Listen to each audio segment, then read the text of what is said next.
কানাডাতে যে জব পাওয়া এত কঠিন, এটা যদি আমি 3 বছর পরে প্রভিন্স চেঞ্জ না করতাম সেটা আমি জানতাম না। একটা জব ইন্টারভিউ পাই নাই, তারা হচ্ছে ইমিগ্রেশন রিলেটেড কোনো কাজে যেতে চায় না, কোনো ধরনের ঝামেলাতে যেতে চায় না। কাজটা যতই ইজি হোক না কেন তারা এই সব বিষয়ে যেতে চায় না। স্যালারি স্টার্ট হবে 1.5 মাস থেকে 2 মাস কাজ করার পরে।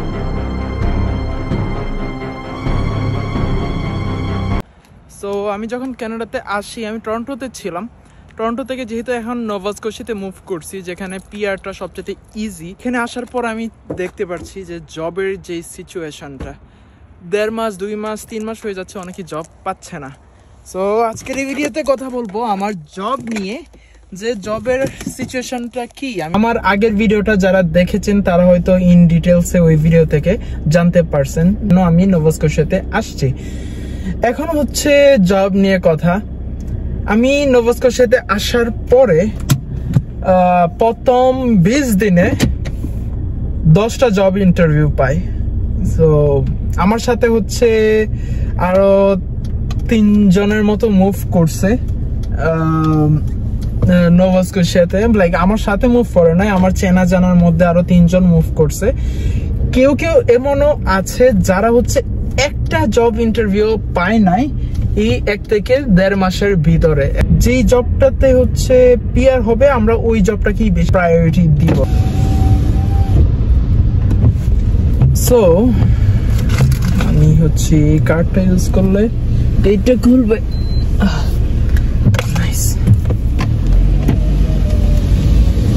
পরে আমার আশেপাশের যে ফ্রেন্ড সার্কেল গুলো ছিল ওরা বলতেছিল maybe there is something good in my resume that people are calling me for interviews. আমারও মনে হয় যে আমি আমার রেজুমিটাকে এরকম ভাবে বানাইছি যাতে করে আমি অ্যাটলিস্ট জব ইন্টারভিউ পর্যন্ত যেতে পারি, এন্ড যাওয়ার পরে যেন আমি ইন্টারভিউতে আমার নিজেকে এক্সপ্রেস করতে পারি হায়ারিং ম্যানেজারের সামনে যে কেন সে আমাকে হায়ার করবে। সো এইটাই হচ্ছিল আমার মোর টার্গেট। আর এই 20টা যে আমি ইন্টারভিউ পাইছি, জব ইন্টারভিউ, 20টার মধ্যে আমার জব হয়েছে কয়টা থেকে, আমার মনে হয় 6 থেকে 7টাতে জব হয়েছে এখানে আসার পরে।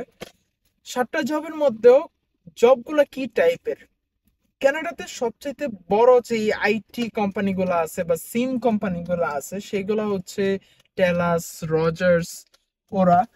তো ওইখান থেকে আমি অ্যাপ্লাই করতেছিলাম কাস্টমার সার্ভিস রিপ্রেজেন্টেটিভ, বা যেগুলো হচ্ছে বেসিক জব, যেগুলো দিয়ে হচ্ছে আমি অ্যাটলিস্ট স্টার্ট করতে পারি আমার জার্নিটা নোভা স্কশিয়াতে। এরকম জবগুলোতে আমি বেশিরভাগ সময় অ্যাপ্লাই করতেছিলাম।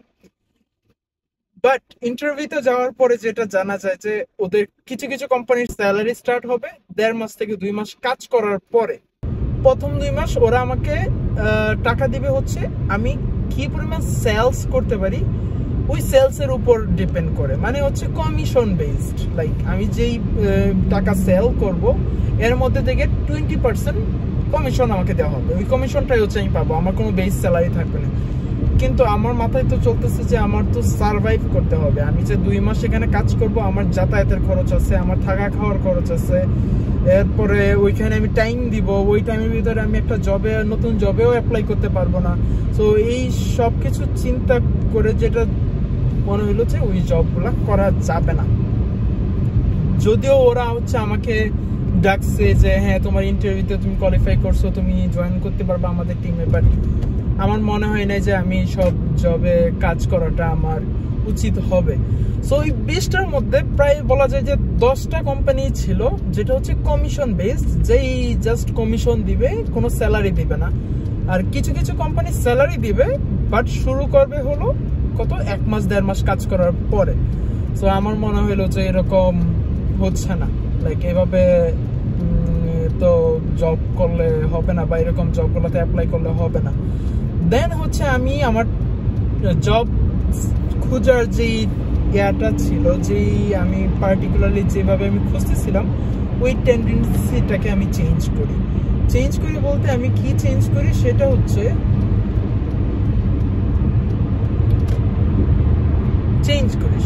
লাইক আমার আশেপাশে মসজিদে যাই আমি নামাজ পড়তেন। তো মসজিদে আমি কিছু বাংলাদেশি লোক পাই, এই প্রভিন্সের মধ্যে।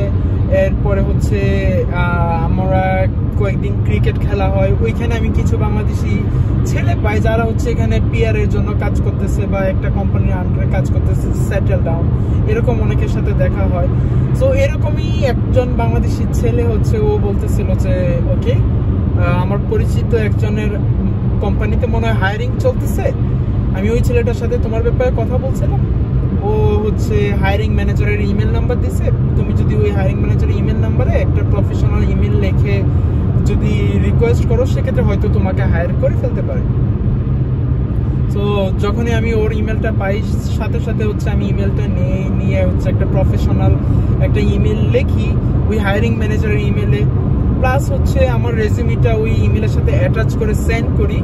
2 ঘন্টার ভিতরে আমার রেসপন্স আসে ওই হায়ারিং ম্যানেজারের কাছ থেকে যে okay you can come for an interview, and I am like okay why not just go and let's give a try, right? So আমি গেলাম, আমি একটা ট্রাই দিলাম, ইন্টারভিউতে গেলাম।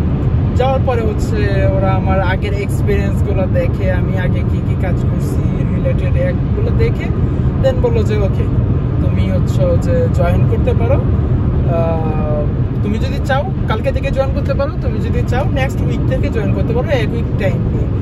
আমি চিন্তা করলাম যে আমার তো আর কাজ নাই, এখন কোনো কাজই নাই, বাসার মধ্যেই ছিলাম, সেক্ষেত্রে আমি একদিন পরে থেকে নেক্সট ডে থেকেই জয়েন করে ফেলি।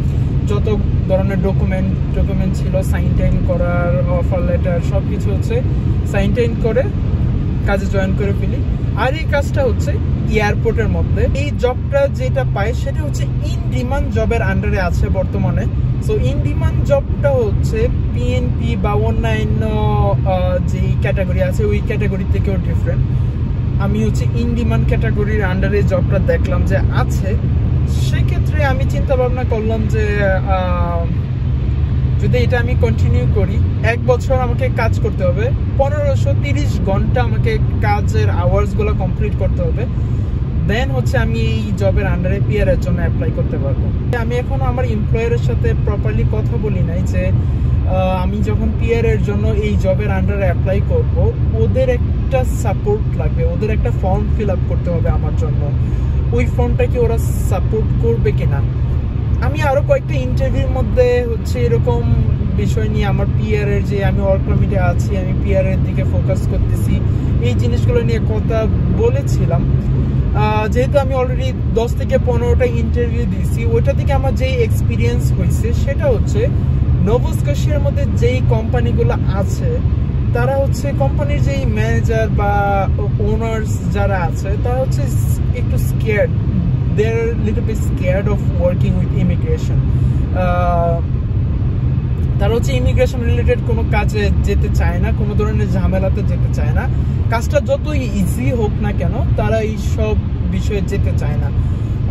যেটা হচ্ছে আমার জন্য লাইক এটা যখন আমি ইন্টারভিউতে দেখতেছিলাম জব পাওয়ার আগে আমার একটু ভয় লাগতেছিল যে এরকম কেন, এটা তো লাইক ওরা তো আমাদেরকে স্পন্সরশিপ দিচ্ছে না। 3 মাস লাগে তোমার পার্মানেন্ট হতে কোম্পানির আন্ডারে, অ্যাটলিস্ট 3 মাস কাজ করার পরই তুমি যদি কথা বলে নাও ওইটা অনেক ভালো।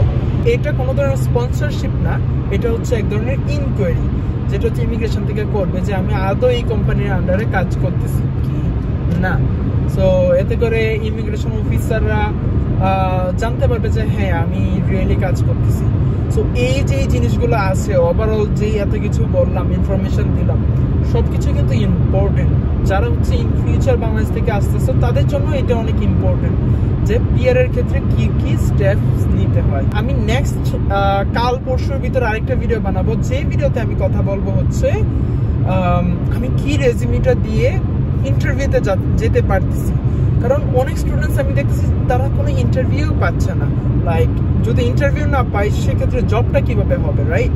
সো যেহেতু আমার রেজিউমি দিয়ে ইন্টারভিউর কলগুলো আমি অ্যাটলিস্ট পাচ্ছি, সেক্ষেত্রে আমি চেষ্টা করবো যে আমার রেজিউমির একটা স্যাম্পল আপনাদের সাথে শেয়ার করার জন্য, বা আমি আপনাদেরকে একটা আইডিয়া দেবো কিভাবে রেজিউমিটা বানালে হয়তো আপনার জন্য ভালো হবে যে আপনি অ্যাটলিস্ট ইন্টারভিউটাতে যেতে পারবেন।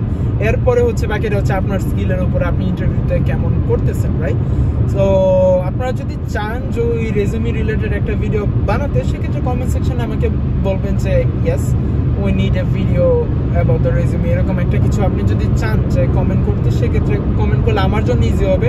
ওকে, মানুষ চাচ্ছে যে রেজিউমেটা নিয়ে আমি একটা ভিডিও বানাই, ওটা আমাকে একটা কনফিডেন্স দিবে যে ভিডিওটা বানানোর ক্ষেত্রে। বা আমি যদি এরকম কমেন্ট না পাই, সেক্ষেত্রে আমি অন্য টপিকে ভিডিওগুলো বানানোর চেষ্টা করব। আজকে পর্যন্ত এইটুকুই।